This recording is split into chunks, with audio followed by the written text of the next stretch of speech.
Bubbles' wild road trip. So, last weekend, my family decided to take a road trip to the beach, a solid 6-hour drive. Pretty standard stuff, right? Well, my younger sister, Claire, insisted on bringing her pet goldfish, Bubbles, along for the ride. Bubbles needs a vacation too. She argued, as if the constant swish of his tiny fins in a glass bowl was a sign of wanderlust. Despite my protests, she stubbornly placed Bubbles' bowl in the back seat and nestled it between two pillows. About an hour into the trip, we hit our first speed bump, literally. The car jolted, and a wave of water sloshed out of the bowl, soaking the upholstery. Claire shrieked, "Bubbles is seasick." It was a bit of a stretch, but I had to admit, the goldfish looked a tad frazzled. We pulled over, and my dad, ever the problem solver, whipped out some napkins to mop up the mess.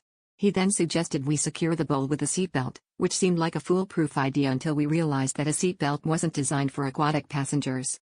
As the drive continued, so did the challenges. We made a pit stop at a gas station for snacks, and my dad emerged with pool noodles and duct tape, his genius solution to stabilize Bubbles' bowl. By the time we were back on the road, our backseat looked like a DIY flotation device convention. Claire was thrilled, but my mom wasn't too keen on her car resembling an arts and crafts project. The pool noodles cushioned the bowl, and for a while, it seemed like we'd engineered the perfect setup. That is until we hit a sharp turn and heard a splash. Finally, after miles of duct tape adjustments and noodle negotiations, we arrived at the beach. As we unpacked, I noticed Claire tapping on the side of Bubbles' bowl, reassuring her fin friend they'd made it in one piece. "See, Bubbles?" she cooed, "wasn't that an adventure?"